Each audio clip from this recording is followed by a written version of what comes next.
Diascofoot, le miroir du football de la diaspora congolaise.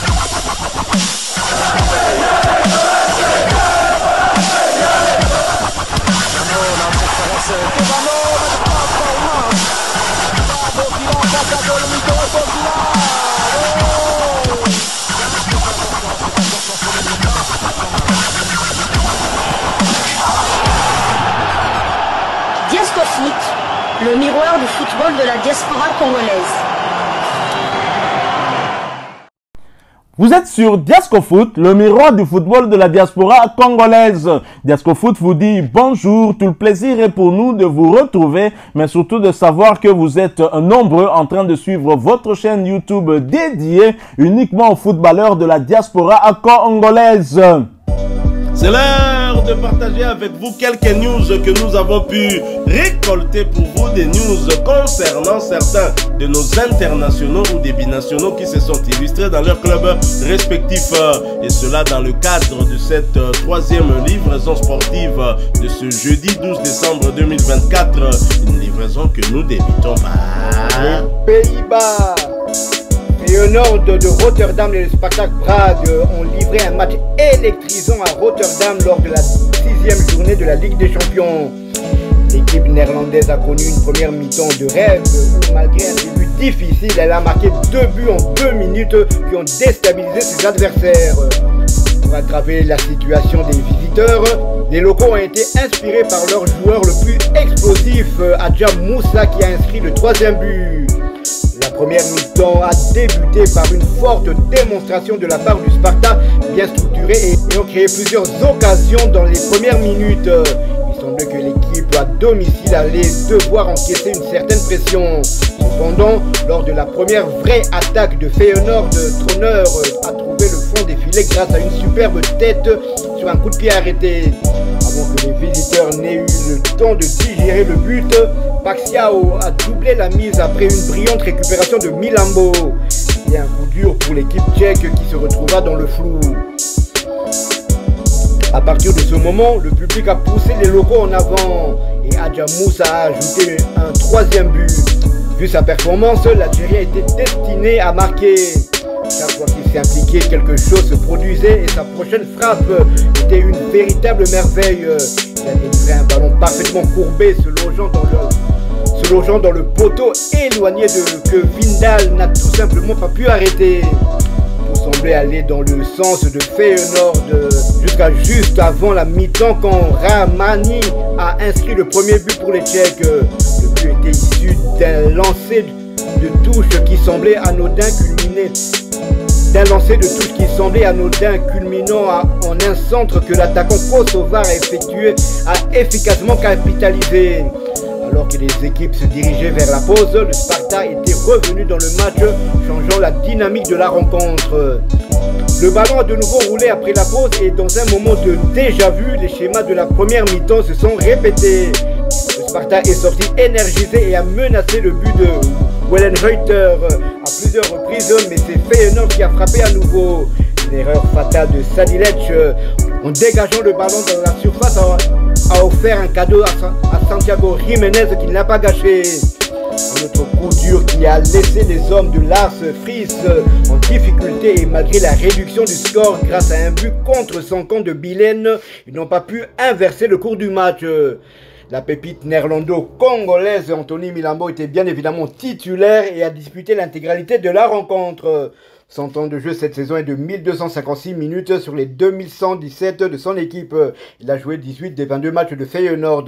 Il a marqué 6 buts, toutes compétitions confondues. Le prochain match de Feyenoord aura lieu le samedi 14 décembre. Il accueillera Héraclès dans le cadre de la 16e journée de la Eredivisie. Nous quittons Feyenoord, nous allons cette fois du côté de l'Italie, en Italie où l'on jouait la 6e journée de la Champions League, nouvelle formule où la Juventus de Turin, la vieille dame donc recevait Manchester City de Pep Guardiola et la Juventus de Turin l'a emporté sur le score de 2-0 et le média de ce club justement Juventus-fr.com nous redonne Weston, le film de ce match.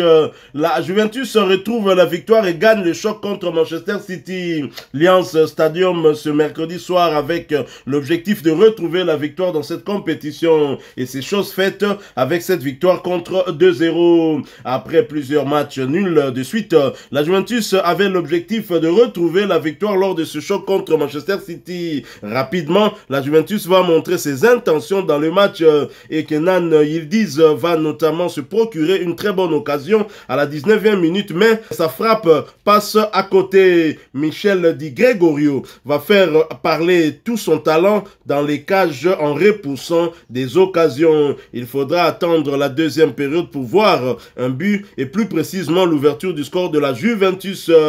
Federico Gatti tente un ciseau retourné qui est repoussé par le gardien et Dusan Vlahovic place une belle tête sur l'action suivante qui passe la ligne. Quelques minutes plus tard, les Bianconeri vont ouvrir le score à la suite d'une belle action collective 100% américaine avec un centre de Timothy Weah pour Weston McKennie qui marque avec un beau geste acrobatique. La Juventus est enfin récompensée de ses efforts offensifs et retrouve la victoire contre un grand d'Europe.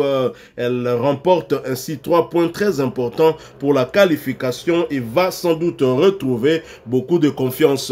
Et bien évidemment, la Juventus de Turin heureuse de remporter ce choc face à City. Mais Manchester City toujours malade. City, en tout cas, ne voit pas encore le bout du tunnel, même si Pep Guardiola a retrouvé quand même ses joueurs perdus sur blessure. Mais je me dis qu'un joueur revient sur blessure trop souvent, il lui faut peut-être du temps pour revenir à son meilleur niveau, même si on a vu les Doku, tout ça jouer, mais ils ne sont pas encore vraiment à 100%, et c'est le cas même du côté de Real Madrid. On a vu Vinicius et Rodrigo jouer le match dernier, c'était en Italie aussi, contre l'Atalanta de Bergame, remporté 2 buts contre 3, même si Vinicius a marqué son but, mais il n'était pas vraiment en jambes, surtout en première période, et c'est normal, il revient de blessure, il n'a pas encore retrouvé toutes ses sensations. Mais pour ce match du côté de Turin, Pierre Kalulu, le petit frère de Gédéon et d'Aldo Kalulu Léopard des Sabres, avait bien évidemment été titularisé. Il a d'ailleurs disputé l'intégralité de cette rencontre et cela pour sa 8e fois consécutive. Son temps de jeu est porté à 1625 minutes sur les 1912 minutes. Il a participé à 19 des 20 matchs avec son club. Après ce succès, la Juventus de Turin se positionne bien justement en quête de cette qualification pour les 8e de finale, et on le rappelle, il faut terminer parmi les 8 premiers ou du moins entre les 9e et 24e pour jouer les barrages, et la Juventus est quand même bien partie pour réaliser cela. Mais prochain match sera en Serie A pour le compte de la 16e journée et la réception de Venezia le samedi 14 décembre 2024 sous le coup de 20h45 heure de Kinshasa, 21h45 heure de Goma à l'est de la République démocratique du Congo. En tout cas, ces barrages vaudront la peine d'être vécus parce qu'à l'heure actuelle, il y a des équipes comme Dortmund, le Bayern, le City, le PSG, le Real de Madrid qui sont dans ces barrages-là. Donc, c'est pour ça que des matchs qui auront une valeur, en tout cas, des demi-finales ou des finales de Champions League. Donc, malheur aux vaincus. Donc, nous quittons l'Italie pour la Croatie. Enfin, Mboukou a joué ses premières minutes en Ligue des Champions. Et c'était à l'occasion de la 6e journée de la Ligue des Champions. Match entre le Dynamo Zagreb et les Écossais du Celtic Glasgow, qui s'était déroulé d'ailleurs le mardi dernier. Score final, 0 but partout. Et l'international congolais était rentré au jeu à la 73e minute. Son temps de jeu cette saison est de 314 minutes sur les 1737 de son équipe. Il a joué 10 des 17 matchs du Dynamo Zagreb. Il a marqué 2 buts cette saison. À 2 journées de la fin, le Dynamo Zagreb est 24e et dernier barragiste. Ils peuvent toujours se qualifier. Pour cela, il faudra faire un bon résultat contre Arsenal et le Milan AC. Ils n'ont pas droit à l'erreur. Ça sent vraiment le roussi. La mission semble très compliquée, mais en football, sait-on jamais. Tout est possible en football. Tout à fait. Prochain match pour le Dynamo aura lieu ce samedi. Déplacement sur le terrain du Lokomotiva dans le cadre de la 17e journée du championnat croate. Content pour Nathanaël Mboukou qui a joué quand même ses premières minutes et qui plus est lors des matchs qui n'ont pas perdu. Il faut dire que depuis leur cinglante défaite lors de la première journée face au Bayern de Munich, 9-2. Ils n'ont plus perdu. Ils ont gagné 2 matchs et fait 3 matchs nuls. Espérons que cela soit aussi le cas lors des 2 prochaines journées, justement, dans cette nouvelle formule de la Ligue des Champions. Nous continuons justement à parler de cette 6e journée de la nouvelle formule de la Ligue des Champions européenne. Cette fois, nous allons du côté de la France, en France, où le LOSC a eu chaud face au club autrichien de Sturm Graz, et une victoire 3-2, alors que les Lillois menaient sur le score de 2-0. Ils ont été rejoints à 2 buts partout avant d'inscrire ce 3e but victorieux et me permettant de gagner mon pari, justement. Et le média français, l'équipe, nous redonne le film de ce match au travers d'un article intitulé « Lille qualifié pour les playoffs après sa victoire devant Sturm Graz en Ligue des Champions grâce à son succès 3-2 à domicile contre Sturm Graz sur début de Sahraoui, Bakker et Haraldsson mercredi en Ligue des Champions. Le LOSC, qui a mené 2-0 et avait été rejoint à 2-2,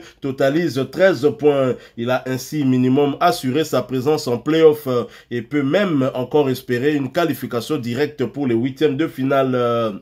Lille a bien suivi le bon exemple de Brest après le club finistérien, vainqueur du PSV Eindhoven 1-0 mardi et qui a ainsi assuré au moins sa présence en play-off.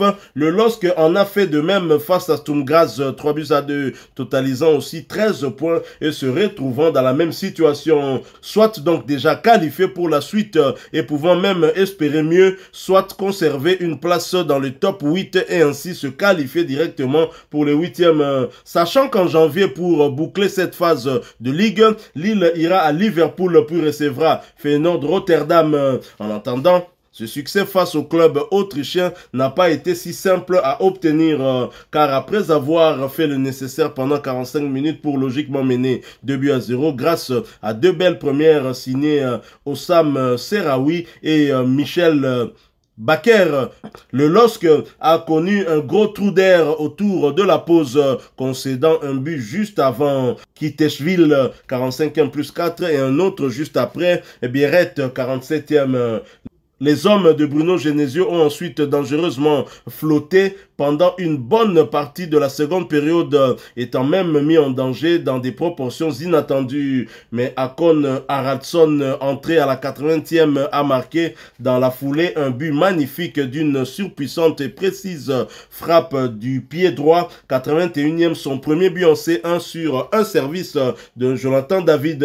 L'avant-centre international canadien n'a cette fois pas marqué, mais il a donc quand même été décisif et est apparu comme tous ses coéquipiers hyper soulagés au coup de sifflet final. Le duo Sahraoui-Bakker, 2 belles premières. Le fait de se voir privé d'un penalty, initialement sifflé par l'arbitre bulgare Georgi Kabakov, mais finalement annulé après l'intervention du VAR, 16e, alors qu'il ne s'agissait sans doute pas d'une erreur manifeste, n'a pas découragé Oussam Sahraoui, bousculé sur ce coup par Niklas Geirofer. Cela a même plutôt galvanisé l'attaquant excentré gauche international marocain, 23 ans, une sélection subtile techniquement et très percutant. Il a ainsi ouvert le score, marquant son premier but avec le LOSC, superbe d'un tir croisé du gauche après une fulgurante accélération, 37e, et il a été au départ de l'action du 2e inscrit par un habituel latéral gauche positionné, milieu offensif droit, Michel Bakker, le néerlandais, 24 ans, a lui aussi inscrit son premier but en Ligue des Champions, mais le 3e au total après ces 2 en Ligue 1. De l'extérieur du gauche, son pied fétiche, 45e plus 2, encore présent et actif en seconde période. Le premier servant le second tout proche de marquer, 71e. Ils ont été remplacés par Ebayo et Haraldsson, 80e, et ce dernier a offert la victoire au LOSC dans la foulée, 81e. Le fait, cette fois, Boadi a été trop tendre. Loué à juste titre depuis le début de la saison pour son époustouflante maturité, le très jeune milieu prodige Ayoub Boadi, 17 ans, s'est cette fois loupé dans des grandes largeurs, déjà impliqué sur le premier but où son mauvais renvoi a profité à Choukwani puis à Kiteshville qui a réduit le score 45+4. L'international espoir de sélection a perdu le ballon dans son camp par négligence et manque d'impact sur le deuxième où Boving lui a chippé pour aller servir Bieret, 47e en perdition. Il a été logiquement remplacé dès la 56e minute par Ngalael Mukaou qui a tenté de redynamiser le jeu lillois. Voilà donc, ça c'est l'article de l'équipe qui nous a donc redonné le film de ce match. Et notre compatriote, la pépite congolaise Muko, Ngalael Mukaou, qui est monté justement en jeu pour remplacer ce jeune qui n'était pas vraiment dans son bon jour. À la 56e minute, Mukaou voit donc son temps de jeu porté à 833 minutes sur les 2360 minutes possibles. L'international congolais a participé à 16 des 24 matchs avec son club, avec à la clé 2 buts inscrits et les 2 inscrits en Champions League. Prochain rendez-vous pour Lille, ce sera pour le compte de la 15e journée de Ligue 1 McDonald's et un déplacement périlleux du côté du stade Vélodrome à Marseille le samedi 14 décembre 2024 sous le coup de 17h heure de Kinshasa, 18h heure de Goma à l'est de la République démocratique du Congo. Nous n'allons pas boucler cette troisième livraison sportive sans à nouveau présenter nos condoléances à Elia Meshak qui venait de perdre son fils, l'un de ses 2 fils ici en vacances en République démocratique du Congo avec madame son épouse. Force à toi bro, Elia Meshak, courage à toi, nous sommes de cœur avec toi et nous demandons à notre Seigneur de réconforter toute la famille face à cette épreuve. Vous avez aimé cette troisième livraison, laissez-nous un maximum de j'aime, partagez avec nous en commentaire votre point de vue, abonnez-vous sur cette chaîne Diasco Foot parce que nous sommes le miroir du football de la diaspora congolaise. N'oubliez pas d'activer la petite cloche de notification histoire de ne plus rien manquer des prochains sujets que nous allons vous proposer encore une fois. Merci à vous, avec espoir de vous retrouver bientôt dans un autre sujet d'actualité, mais en attendant, portez-vous bien. Diasco Foot vous dit au revoir.